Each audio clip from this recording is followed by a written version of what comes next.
So it's a real pleasure and honor to be here, especially in the presence of His Excellency.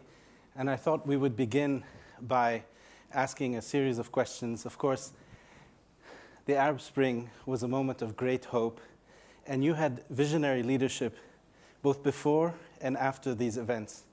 And we wanted you to perhaps explain a bit to us why you think things didn't go the way they were supposed to. And many people in the West are very confused, by different claims, Sunnis against Shi'is, Iranians against Arabs. Perhaps you can offer some clarification of how you see things developing, how they've developed, and how we've come to this pass, how we've come to this end. Thank you very much, Professor. It's my pleasure to be here. I think if we are talking first about the Arab Spring, when it happens because of a reason. And the reason is there is leaders, some of them stayed 40 years, and it's not a monarchy, and they decided, each one of them, to put his son in power after he leave. And all over the 40 years, if you see economically, they did so poorly, while there is other example in other countries in Asia, in Turkey, things being done in shorter time, better.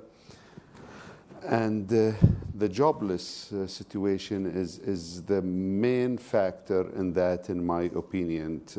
These leaders, most of their time, as I was saying in the lunch, they think how to stay in power. So from morning when they wake up, instead of to see their economic ministers or somebody to do something, they see their secret service, they see the head of their police or whatever it is, and they just want to see how things is calm in the country or not. And that's the main issue every day happen in these countries. When the Arab Spring come, I was having big hope, and still I have the hope. Any revolution, it takes time. I hope it doesn't happen. We don't take Europe as an example, because some revolutions took hundreds of years to settle. But I think we should give it time to settle. Of course, it does not go well everywhere. Tunisia may be the best example. Some other countries still not in the right track. But I believe there is change in the attitude of the region or the young generation in the region.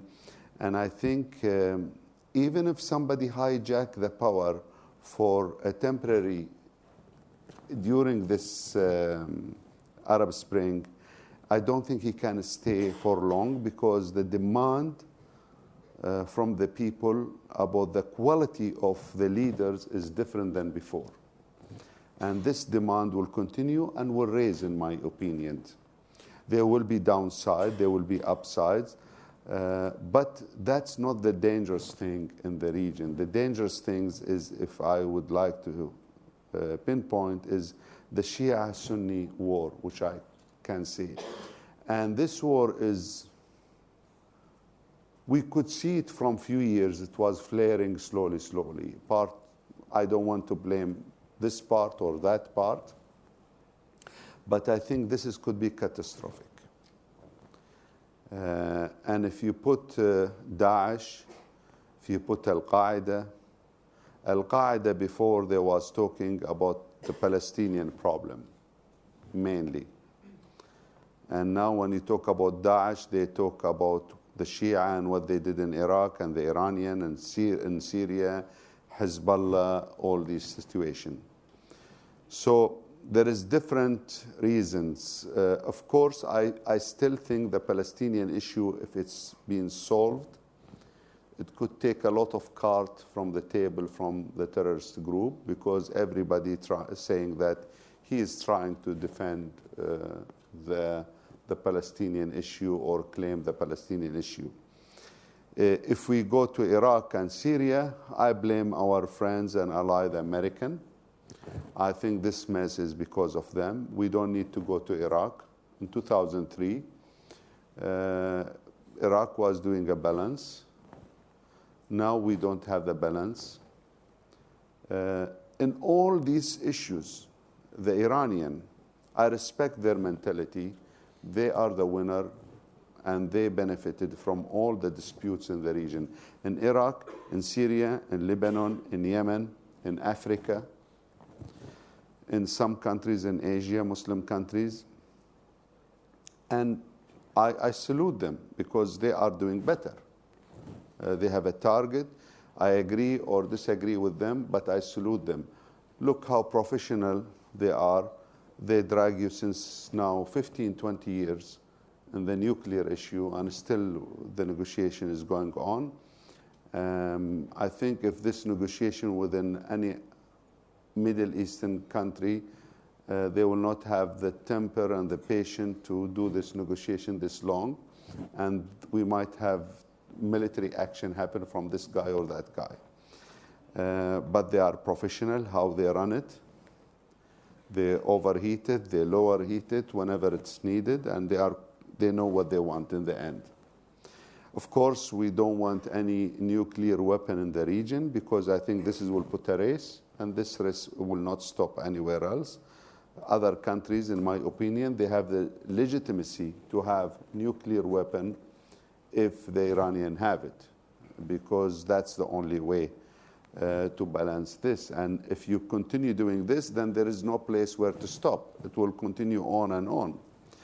So the situation in the region is very complicated. I think if we are talking not about the Arab Spring, if we are talking about the chaos, what I call it, I think we are in the beginning of a chaos in the region, and still it will be worse and more. That's not my wish, but this is from historical. If you go to the history back, and you can see this is things how it started. The GCC should be more united, more effective, because as we see, the circle is closing and closing to the GCC countries, which it's part of the peace in the region, part of the prosperity in the region, the developing, the trade with Europe, the trade with Asia. It's a big factor in the world economy. That's what I'm worried that this will be disturbed in one moment, and I think part of it, or big part of it, because of us, and the other part is because of our allies, especially the American. I think we suffer from, I was telling them that lunch, high voltage during Bush administration, low voltage during Obama administration. Thank you. Now, as you know, the 30th of June is the deadline for the negotiations with Iran. And as you know, also President Obama seems to be very concerned, but also desires an agreement with the Iranians. Now, if that agreement were to happen, and if sanctions on Iran, against Iran, were to begin to be scaled back and even removed entirely, how do you see Iran behaving? Is it going to continue to use non-state actors in Iraq, Syria, Lebanon, or is it going to, you think, behave more responsibly, as I think President Obama hopes that they will? First of all, I always think Iran is part of the region, and we have to admit that there is a role they have to play. Excluding Iran from the play is not the right policy. Iran is a very important country in the region, and we should have a good relation with Iran. That's the first things. How they will behave if they have agreement, as I said, the Iranian is intelligent. They will continue their policy in Iraq and elsewhere, but they will have a new tactic for you. And until you discover the new tactic, it will be 1 or 1.5 years gone. And they are clever in this. And in my opinion, it happens in the negotiation. I know this negotiation from before it started, 15, 20, or more than 15 years. I know how it started and how they continue. And if you are fed up with one negotiator, they will take him out. They will put you a new one. And the new one, he needs 3-4 months to study the file. Then he will be nice with you for 6 months. Then after a year, you will discover that he's the same guy, which things. And they did this now 10 times, and successfully. I wish we reach a solution, but I hope that we reach agreement not at any price to save anybody face. I wish that we reach an agreement good for Iran, give them they should have legitimacy, but in the nuclear side, but also take in consideration the problem in the region, and this might be repeated somewhere else. Now, as you know, Saudi Arabia is probably the country that is most against Iranian influence in the Arab world. And one particular arena in which it is active is the war in Yemen. Now we're into the 3rd month of an air campaign against Yemen. And I know that you were very involved in negotiations in Yemen, and you actually were responsible for a truce that was signed between the government of Yemen and the Houthis, who are now more or less in charge of the country. How do you see this war, and what do you see the outcome? Well, let me put it this way. Saudi is an important country for the region. And the stability in Saudi Arabia is vital for us and very important. And any success they do in any file, I believe it's a success for the GCC. And I'm not saying this just to flatter the Saudis, but that's the truth. And that's even when we have a big difference with them in Qatar, that's how we look to Saudi Arabia. The problem is Saudi Arabia in certain times, they don't want to move and they don't want anybody to move, to do something. And that's where we have some differences. Now, I'm happy that the relation between Qatar and Saudi Arabia and in the GCC is more harmony. And I would like it to be more than that. The war with Yemen, I'm worried about that. I'm worried about Camp David first, because the outcome of Camp David is nothing, in my opinion. The statement is poor and bad, and I believe the GCC country should not accept and go to Camp David without knowing the outcome from Camp David. And the outcome is almost zero, in my opinion. It's kind of decoration meeting, in my opinion. I'm sorry, but I always speak very frank. You know that. Yes. And that's part of my problem, but it's too late to change, you know.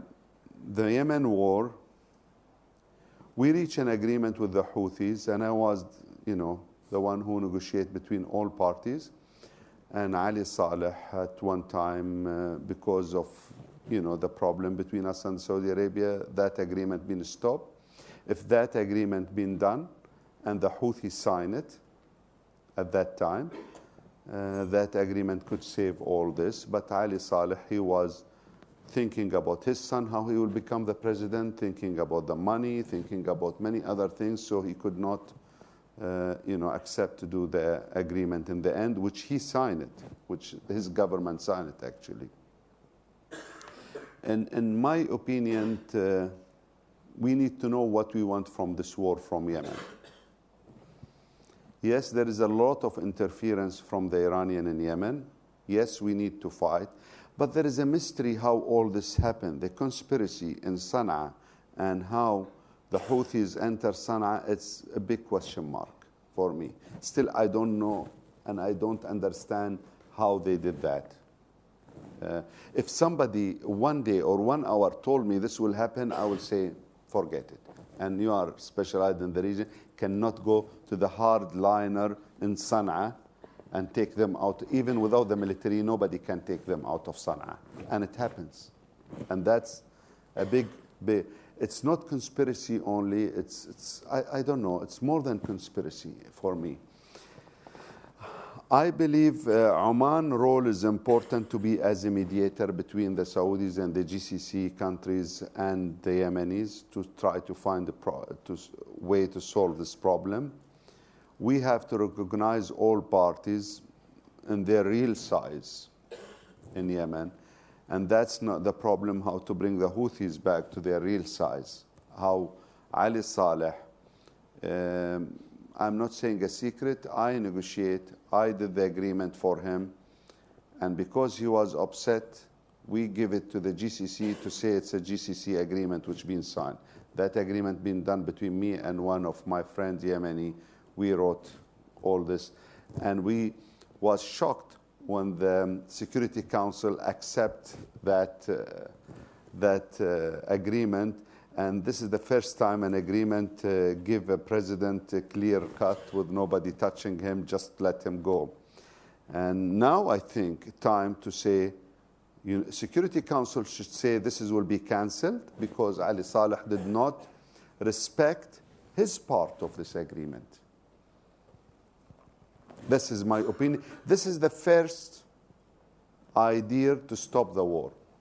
Ali Saleh no more have immunity now because he already break it from his side. We have a number of investors, as you know, here in the audience, and I would like to ask you a question about investment in the Middle East, but also more specifically about Egypt and where you think Egypt economically is headed. How do you feel about Egypt? There is a lot of opportunity, but with a lot of risk, high risk at the moment. Because in my opinion, still it's not done, it's not finished. There is a problem between, the people of Egypt. As you know, how the court politicized in a way that all this judgment came. It was a shock to have this judgment. I believe if I am an investor in Egypt, I will wait to see how the outcome will come. It's still too early. And the Egyptians should come. They have brilliant people. They should come with a clear idea what they need from the investor. Still, the investor, when he go there, he go with a nice smile, and after he get lost in Egypt. And this is not in Egypt, in many Arab countries. So in my opinion, I will wait. You were involved in establishing the Sovereign Wealth Fund of Qatar, and you have considerable experience in this field. We now know in Saudi Arabia that they're moving in this direction. I think there's some talk of several $100 million being invested in a sovereign wealth fund in Riyadh. Could you tell us something about this experience, about what you think the role of a sovereign wealth fund, how ideally should be for a country like Qatar or Saudi Arabia? I think most of our country in the GCC have access of capital or access of money, which we should learn from our mistakes from the beginning, that it's been spent in a wrong way. And still with the oil price now, still you can save some money to invest it in the right way, either internally or externally. And in my opinion, as a sovereign fund, either you have a taxing system or you have a sovereign fund. We don't have taxing system for our people, and politically it will not work. So in my opinion,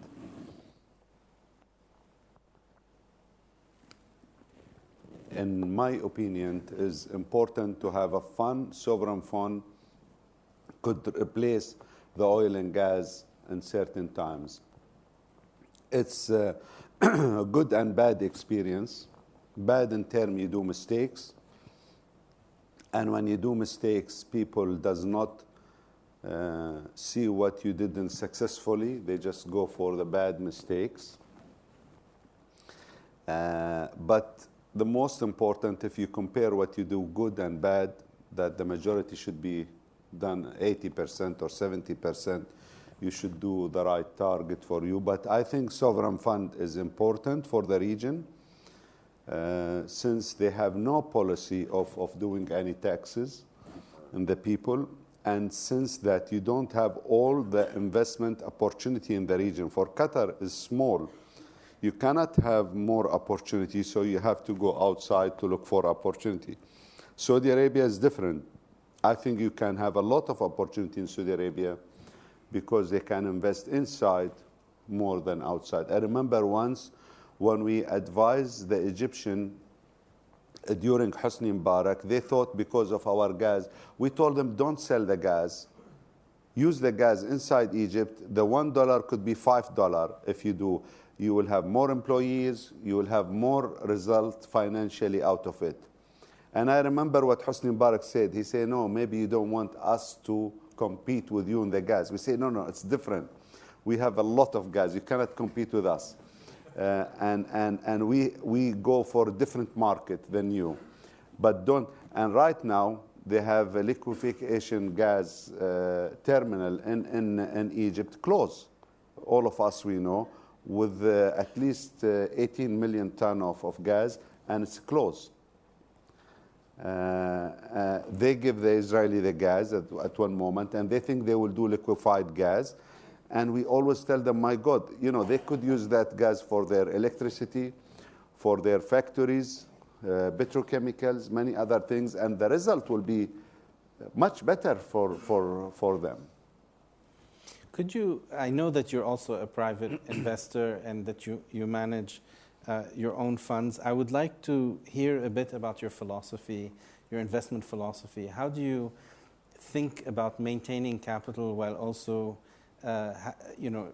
generating yields and returns? Well, you cannot say there is good or bad investor because you have to look at it after 10 years or 15 years and say if he did good or no, because sometimes you can do well and the next year you are doing bad. So in my opinion, the most important philosophy for me is the money is losing its value, the cash money. And if you do the right investment, even if you do little mistake in it, that's where you absorb your capital and your wealth. And if we go in any aspects, 10 years or 100 years back, we find that the money is losing, continuing losing. And now with printing more money, we are losing it before. If you just take one example, a car or a suit cost you 10 years ago, for example, 200 pounds, it costs you now 2,000 pounds. And if you see the inflation and if you see what it is, if you go to a hotel in London 15 years ago or 20 years ago, you can have a nice hotel sit at 12 or 15 pounds. Now that's nowhere else to sit in London that. So that's what I mean. Important is to see the right investment. You know, I am not specialized in high tech. A lot of people did a lot of money in that, but they can lose a lot. That's, you need somebody specialized. But for an investors like us, for their family, they are looking to see steady income, see some,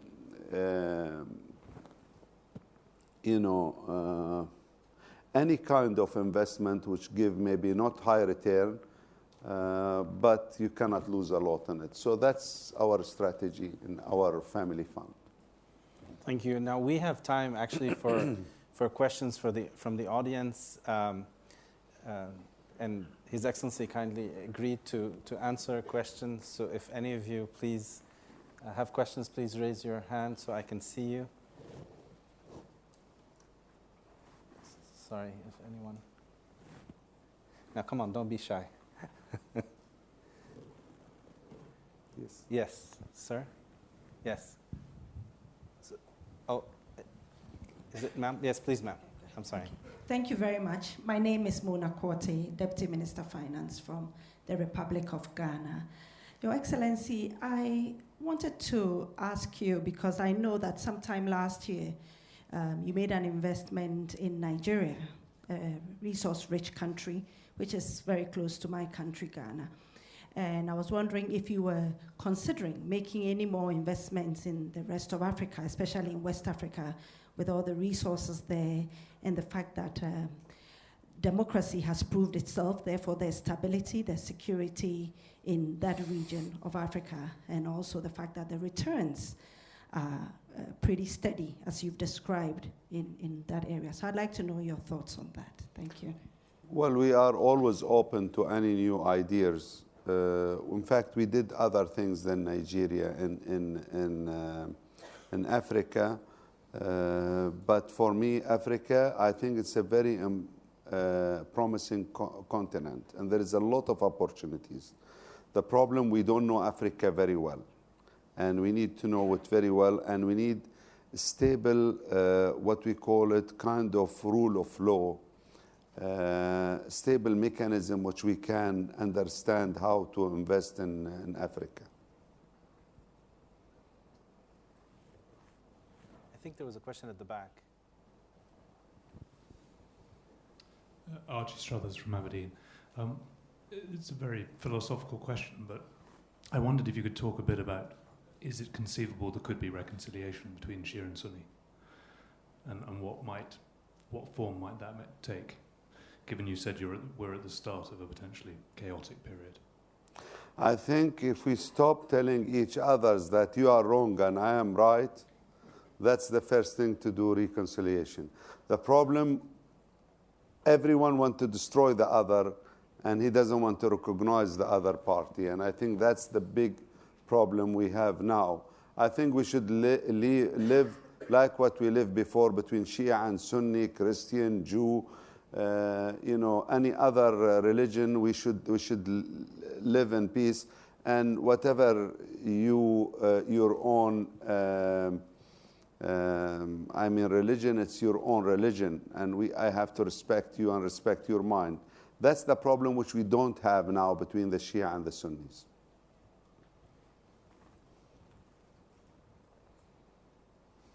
I can't see very well because of the lights.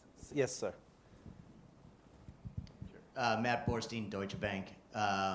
In you describing some of your investment philosophies, I'd be curious about how that relates to both personally as well as through QIA or Qatar in major gateway city real estate markets, both as an investor, as a buyer of properties, as a co-investor through private equity funds. Can you talk a little bit just about how you guys view your real estate philosophy as both an investment and both as a direct investment and both through your activity in the private equity world? Well, I think it's very simple for us. If you talk about Al Murgab Capital, it's different philosophy from the state investment, because the state investment, they are looking for a very long-term investment, more diversify in different countries. For us, we are, if we are talking about either properties or any other investment which we are doing, as I said, we are looking for a low risk, first of all. That's for us the first thing. The second thing is a continuous income, like a fixed income. For us, that's more suit our policy in how we are investing.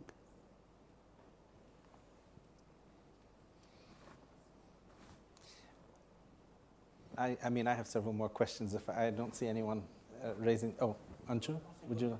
Okay. So I want to ask a question about sort of geostrategic politics. The United States and the West has been very influential and very close to the Arabian Gulf, the GCC countries. But most of your customers are actually in the Far East, and for oil and gas. How do you think of China? How do you think of the Far East? How do you think your future is going to develop in terms of relations with an increasingly more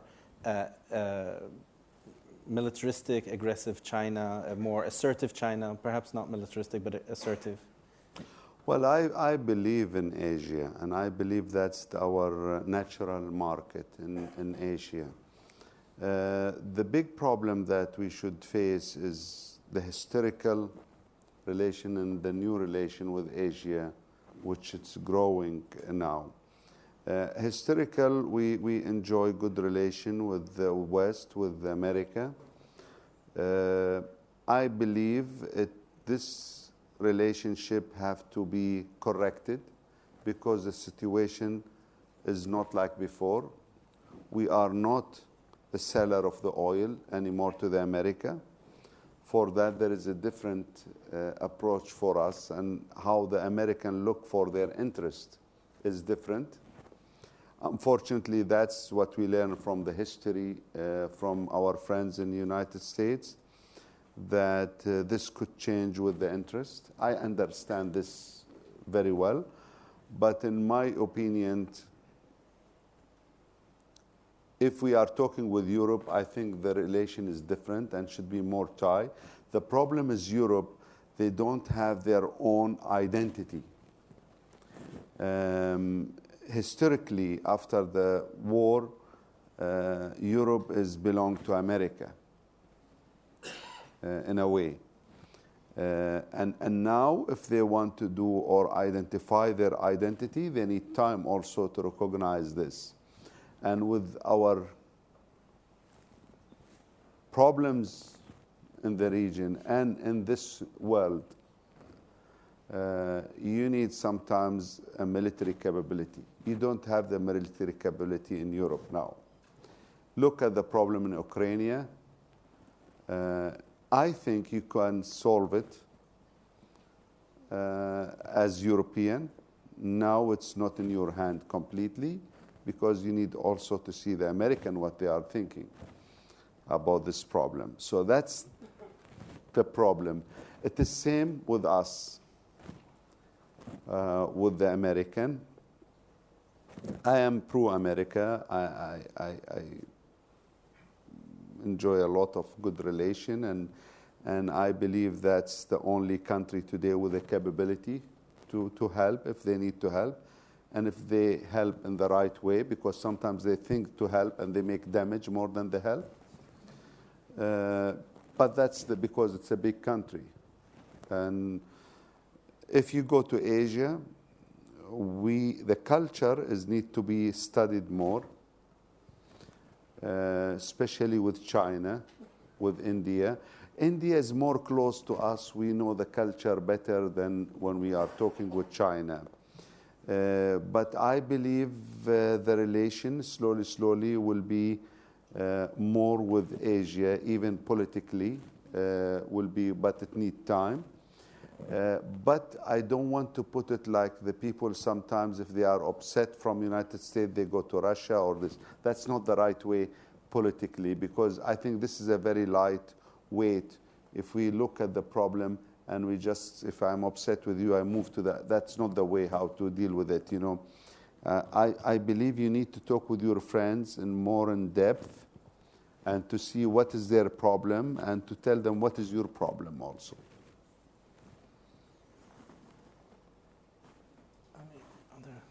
Yes, sir.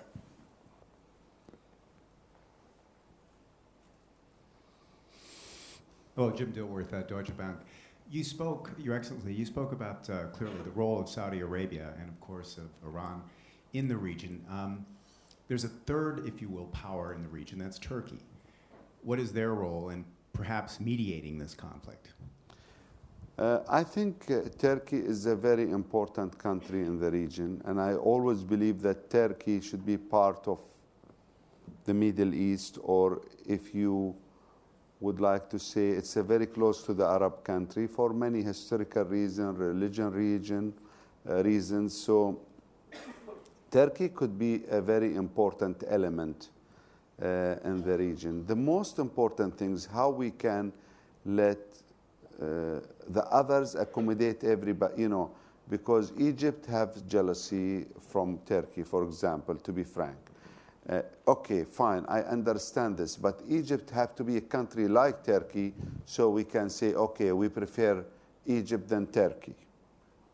The problem, Egypt have a lot of challenges they have to work in it before they can be in Turkey. In Turkey, if I agree or I don't agree with all their policy, within 12 years, look what they did in their economy and how they become a very important nation or very important. I respect this and I really salute them for what they did. Okay, maybe I don't agree with all their policy, but They did. If you want to be strong and people rely on you, you have to be strong in your country and with your people. But if you have problem with your own people, I cannot rely on you. That's the problem which we have. And I think in the Arab nations, we have a lot to do to rely on each others and to trust each others. Yes, sir, in the back, number one. Yeah, just one question on America's role in the Middle East.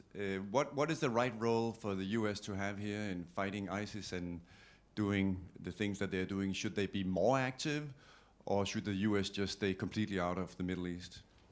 Well, I think we need both of what you said. First of all, America, we need them to be active with us and helping us, especially in Syria, which if we have the help, the first year will not have Daesh and all the mess in Syria, but unfortunately we did not have that help. Second things, we need them not to be involved like what they did in Iraq and there was a mess. I think what we need from America, more serious consultation with the region. And when I say consultation, we have to know your attitude or the American attitude and the way how they think, and they have to know our way of thinking. That's the big problem we have. We are more shy people, more polite people. If we say no, we don't say no. We say we'll think about it, we'll talk about it. That's our way. And sometimes you think that's an agreement. That's not an agreement. That's a polite way to defer you from the problem. Well, if you go to the American, and I like the way of the American actually, they can tell you, no, this is bad, this is not good, or this is good, we would like to do it, or I like this way more than our way, because our way, it can give misunderstanding, and most of the time give misunderstanding. So in my opinion, when we consult, the consultation, both of these problems happen. We say we'll think, we'll talk, we'll see, good idea, bad idea, and the American, they want an answer, yes or no. And that's the problem which we have. And also, sometimes we've been spoiled in the region that we did not take our problem and try to solve it by our hand. We try to let somebody solve it in our behalf. That's also something we need to address it and look at it. I think, for example, in Iraq, the Arabs should be involved more to fight Daesh with the technical support of the American, because they can do that. In Syria, we need the same. We need your technical, we need your approval for certain things. Then we can do the fight. We don't need the American physically to be everywhere. But we need the understanding. The problem, big country have different interests, different view. That's also a challenge which we face sometimes. How do you see the future of Daesh, of ISIS? Do you think that there is a future for this? I hope not. But what I can see from the way how we fight them, I'm not sure we'll defeat them very quickly. The way how it's done, it's a mess. It's a mess. If you see the way how they fight them in Syria or the way how they fight them in Iraq, I mean, this will never end. And sometimes I think it's somebody benefit to let this end, not, like a patient in the hospital, the patient should not die, but should not be cured completely. That's what's happening now. Of all the Arab Spring countries, Tunisia seems to, as you alluded earlier, seems to be the one that has pulled out, and it's the one hope. To what do you attribute this? Why do you think this is? Well, I think the people of Tunisia is more qualified, more acceptance the other party. I have to say also the Islamic party there, they behave well. When they lose the election, they behave as an opposition, a positive opposition. And that's very important because in some regions in our party, if you lose, you don't accept. And that's the problem which we have. Yes, sir. Sorry, there's a question in the back. Yes, go ahead. I'll come to you in a minute. Yes, go ahead. Thank you. Bertie Carr from Deutsche Bank. Your Excellency, do you think that the majority Shia government in Baghdad will ever properly represent the Sunni population of that country, of Iraq? I don't think. And I will tell you why. Not because they are not capable, because nobody stopped them during the last 10 years. Nobody stopped them, tell them there is a not minority, there is a very close percentage of the Sunnis in Iraq, and you need to revenge from during Saddam time. That's the problem which we face. There were a couple more questions there. Yes, sir.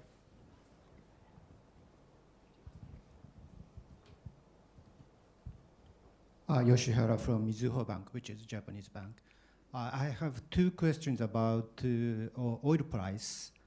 What is your assessment about the reason why the oil price has started to fall sharply late last year?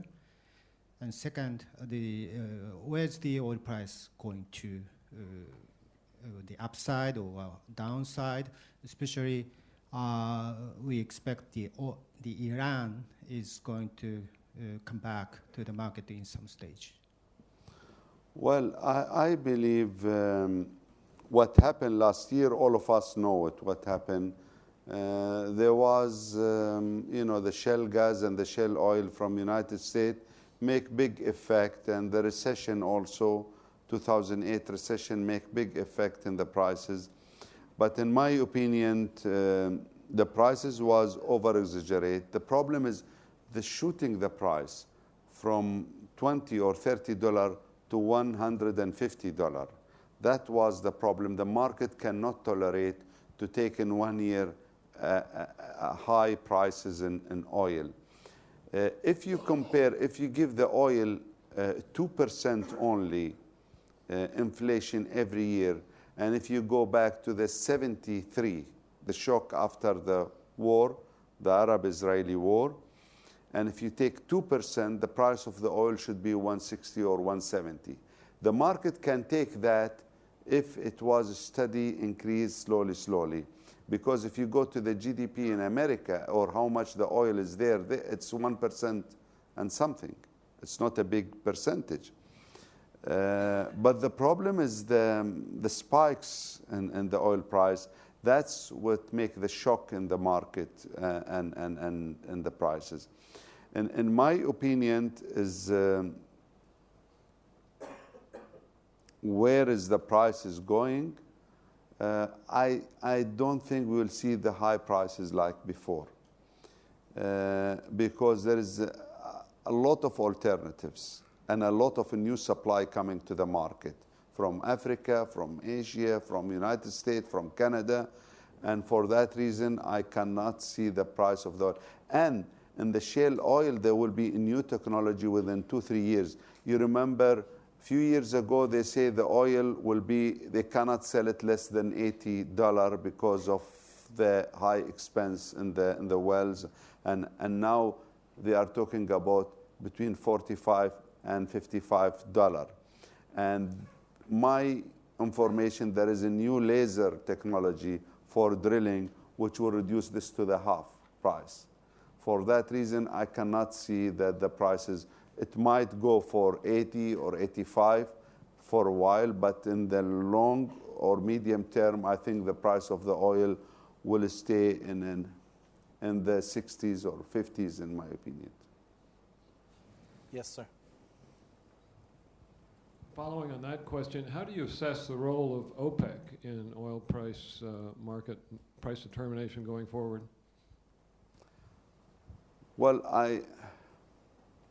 I think that sometimes if I'm in the market, not an oil producer country, and I see their role, I could see that the market will always forget the good role of OPEC and take the bad role of OPEC, because OPEC, many times when there is a shock in the market, they decide to pump more oil to reduce the prices.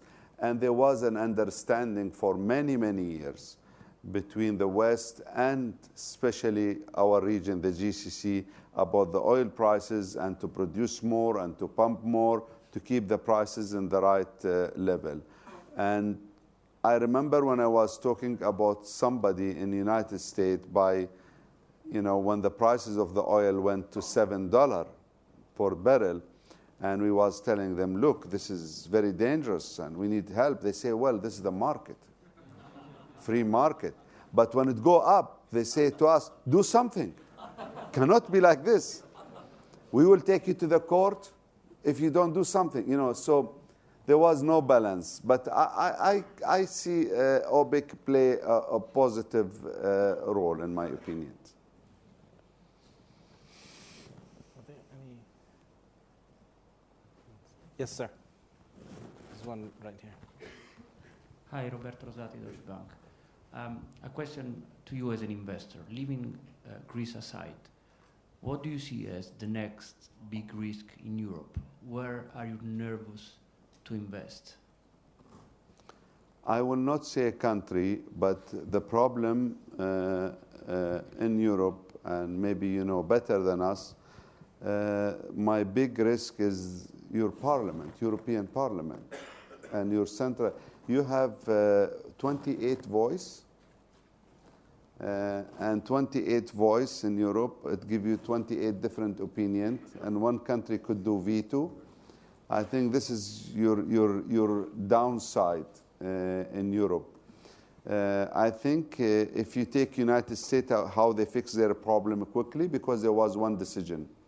Draghi is doing a very good job, excellent job, but he need everybody around him to do. But I, little bit different than the other, I see more opportunity in Europe than in America, in my opinion.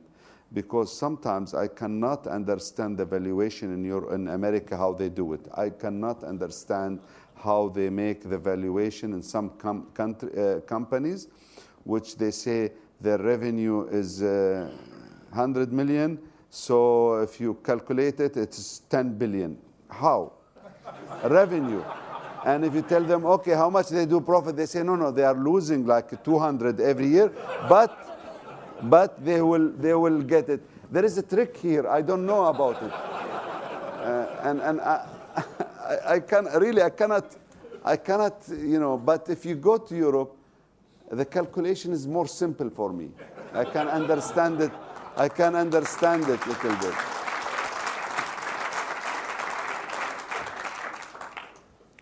So we'll take Ram Tutadri, Deutsche Bank. Your Excellency, given the challenges facing the region, do you see the possibility of more cooperation within the GCC? We had discussions of monetary union before a few years.